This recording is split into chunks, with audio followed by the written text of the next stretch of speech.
Yeah! You expected this gag because I started doing it every time. Yeah! But what you likely also expected is that I'd be plugging my Discord. Well, yeah, in case it wasn't obvious, I'm plugging my Discord here. There will be a link to it in the description below, and if you join, you can do all sorts of fun stuff in there. You can talk to me, you can make fan art for the show, suggest battles, help out with research, and you get hints at what the next episodes are gonna be. Honestly, it's a lot of fun in there, guys, and I really hope you guys join. So yeah, have a great day and enjoy the episode. Step inside my twisted world, where heroes will collide. Villains are the only evil, there are no fucking sides. Every match will test their stats, every loss and win are weighed.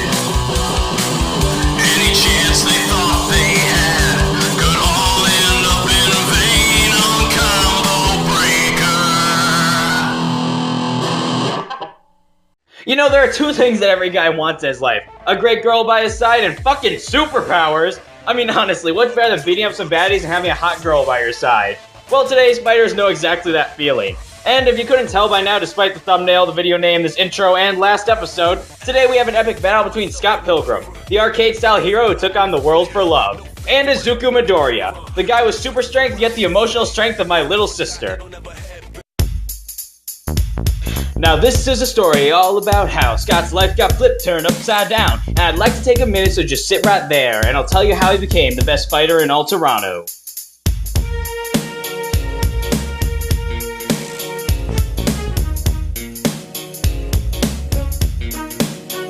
In Toronto, Canada, born and raised, at the arcade is where he spent most of his days, chilling out, maxing, relaxing all cool, and shooting some fireballs outside of that castle.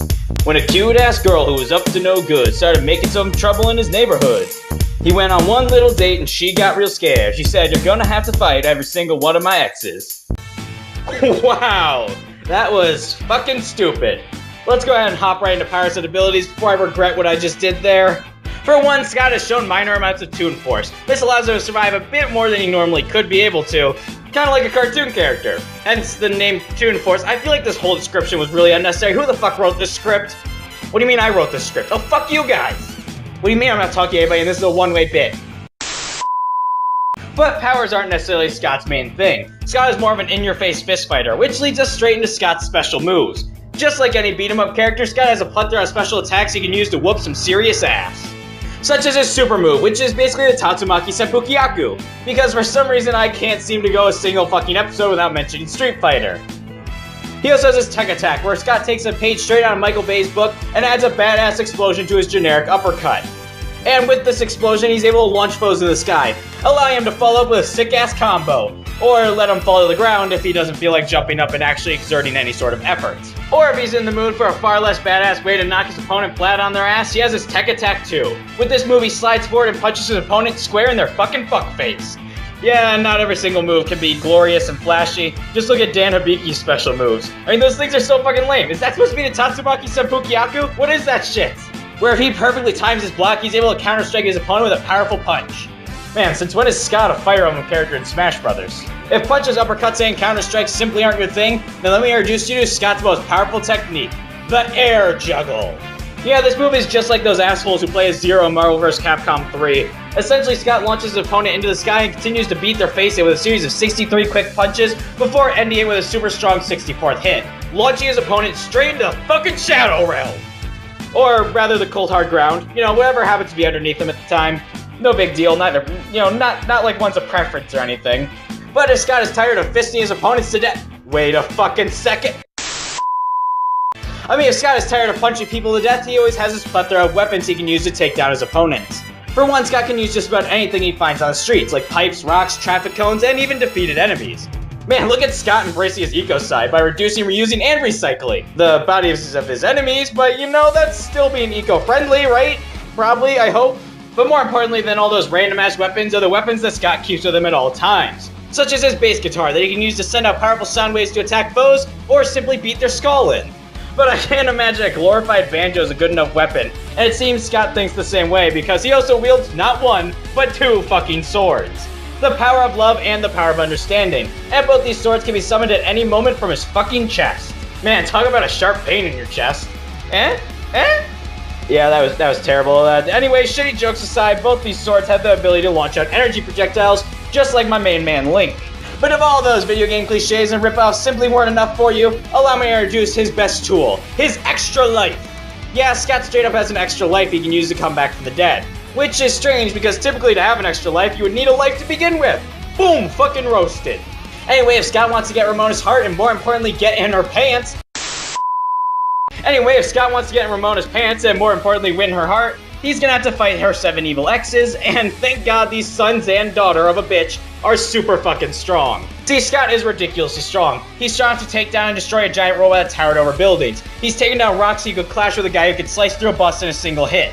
Scott's also killed Matthew Patel, who could disintegrate a person with a single fireball. He defeated G-Man and even one-shot his god form in Ramona's head. But by far his most impressive feat comes from when he took on and killed Todd Ingram. You know, that guy who punched a hole in the motherfucking moon? Fucking twice! You know, just that large-ass rock in the sky, nothing major or anything. And you know what pairs really nicely with that insane strength? Ridiculous speed feats. Scott's quick enough to dodge fireballs and missiles and even fucking meteors. Not to mention, he was able to gut punch Ramona's ex-girlfriend Roxy while she was traveling at her top speed. Keep in mind, when she's moving at her fastest, she's completely invisible even to the trained eye. Not to mention, Scott was also able to fight all 5 of Lucas Lee's stunt doubles. Scott's also durable as all hell. He's been thrown by Lucas Lee hundreds of meters into a castle. He survived an entire superstore blowing up his face. He survived a fall from above the clouds. Hell, he even survived a meteor crashing into his face with only minor amounts of damage, and he successfully traded blows with Todd Ingram and even G-Man. And as I mentioned, Todd punched a hole in the fucking moon twice. On top of all those insane feats, Scott's shown to be quite skilled. He's often referred to as the best fighter in his province, and he's shown he can beat ninjas, super vegans, and even movie stars in combat. That being said, he can be pretty much a dumbass most other times. Like that time that G-Man stole his sword and then killed him with it. Because that's something that happens. But all that being said, Scott is not perfect. He can be rather dumb, lazy, and stubborn at times, and he tends to ignore his own flaws rather than improve himself. But no matter what, Scott's ready to kick ass and play video games. And guess what? He's all out of quarters. Oh my god. You once were a vegan, but now you will be gone. Vegan?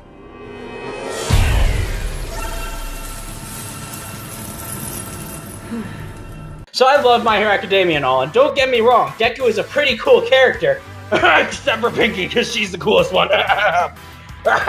Man, that was a really strange coughing fit, but you know what? Let me explain Deku to you, and you tell me if anybody else comes to mind. So you have a wimpy kid in a school who keeps a series of journals in about the events of his life and the people around him.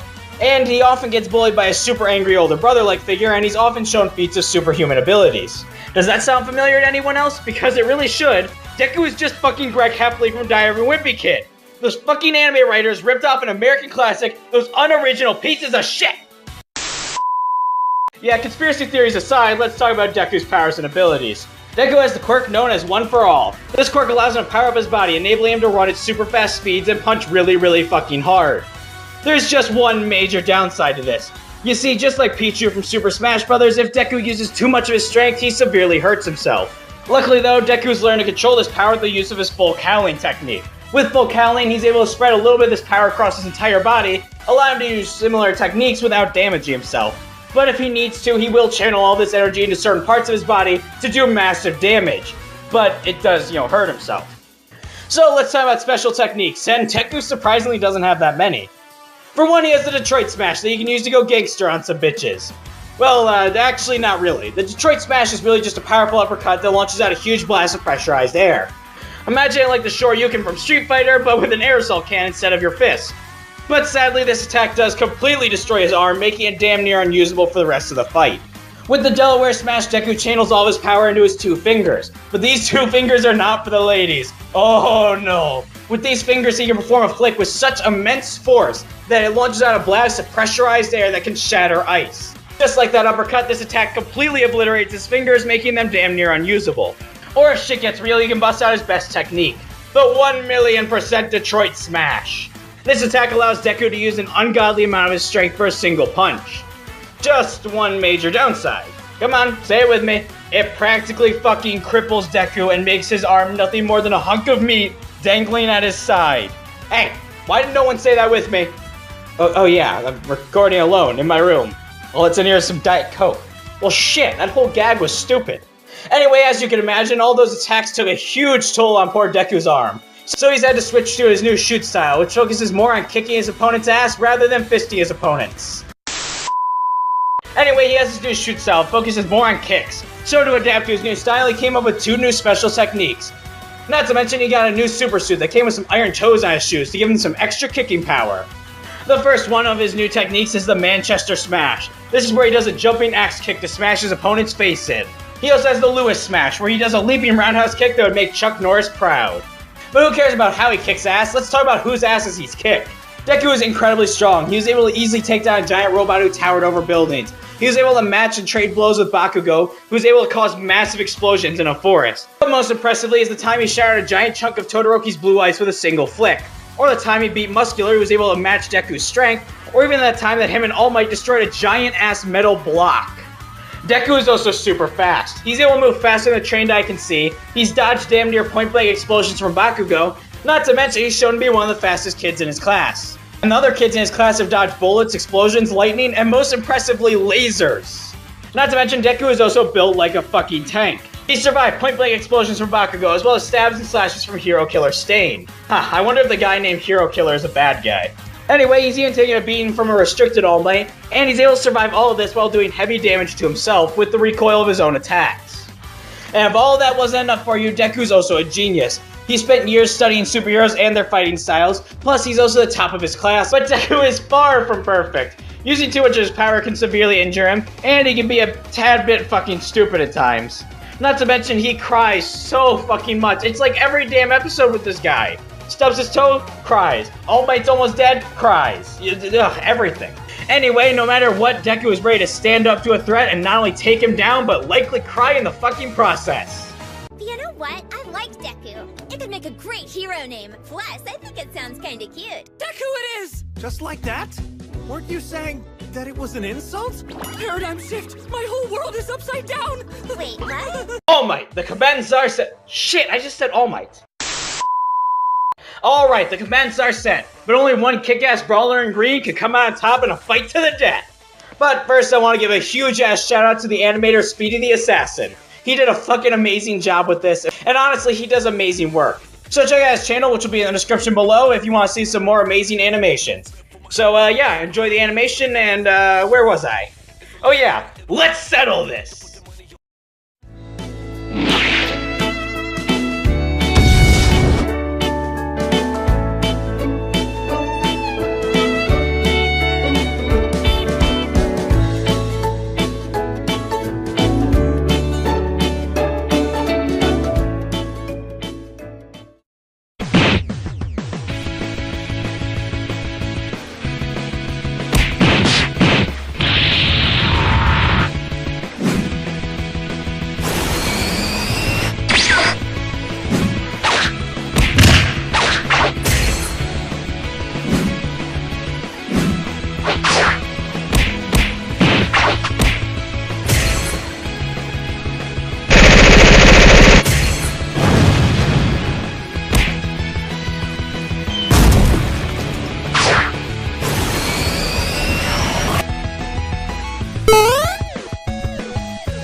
Our winner is Scott Pilgrim. Yeah, I feel I have some explaining to do for all those My Hero Academia fans out there. So starting off with strength and durability, Deku does have some impressive feats. He's able to evenly trade blows with Bakugo, he can shatter huge chunks of Todoroki's ice with a simple flick, and he was able to create an earthquake that felt pretty damn far away. Hell, he's even shown to be one of the strongest in his class. And keep in mind, some of the lower tiers like Suyu and Uraka were able to take down giant monsters that could destroy apartment complexes. Plus, Deku managed to defeat Muscular, who managed to take an onslaught from Deku. and him and All Might using their Detroit Smash destroyed a huge metal cube. So Deku is easily hitting multi-city block to even city levels of strength and durability at his best. Scott, on the other hand, has shown his own set of ridiculous feats. Scott was able to easily take down a giant robot who towered over buildings. On top of that, he could survive meteors to the face as well as trade blows with G-Man, but most impressively is the fact that he took down and beat Todd Ingram, who punched a hole in the moon fucking twice. Now, I should point out that in the movie, Scott didn't actually fight him. He kind of tricked him and took a beating from him. But in the books, he makes Todd Ingram bleed, and he straight up beats him to death in the video games. This should easily put Scott at multi-continental in terms of strength and durability, which is a shit ton higher than Deku's city level. However, despite Scott holding such a massive strength and durability edge, Deku wasn't completely outclassed in this fight. When it came to speed, Deku was able to dodge Bakugo's explosions, and he's shown to be one of the fastest students in Class 1A, which would mean that he should be able to scale to his fellow students who can dodge explosives, sound waves, bullets, lightning, and most impressively Pinky, who could dodge fucking laser beams. You know, those things that move at fucking light speed? So yeah, Deku can fight and react at relativistic to light speeds thanks to scaling to his classmates. Scott, on the other hand, can dodge missiles and fireballs, fight 5 people at once, and his best feat comes from his fight with G-Man, where he dodged several meteors. So Scott's clocking in about massively hypersonic speeds, which will make fighting Deku a bit of a pain in the ass for him. On top of being faster, Deku is also smarter than Scott by a long shot.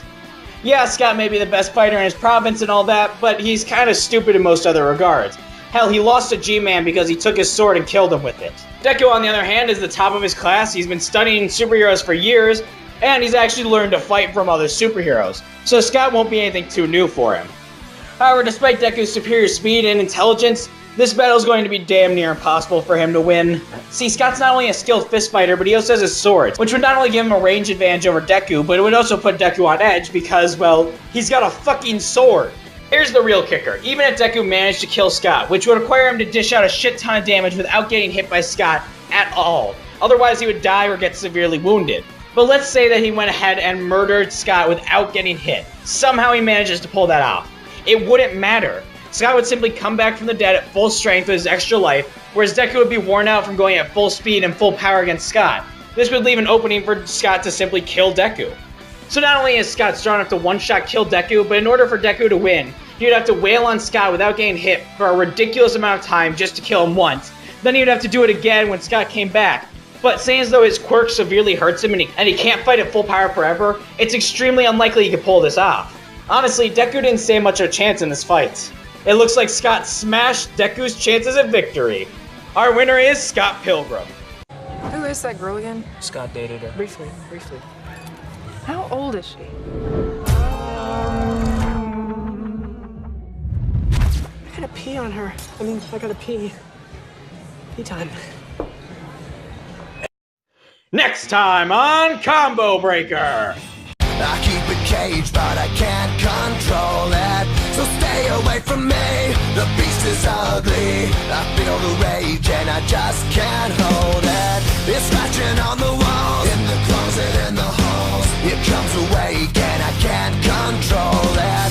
Hiding under the bed, in my body, in my head. Why won't somebody come and save me from this? Make it end. I feel it deep within, it's just beneath the skin. I must confess that I feel like a monster. I hate what I've become, the nightmare's just begun. I must confess that I feel like a monster. I feel like a monster. I feel like a monster. Yes, it's a battle of pure evil. Dark Vincent versus Nakali. Go ahead and leave your votes in the comments below on who you think is going to win this fight, and have a wonderful day, guys.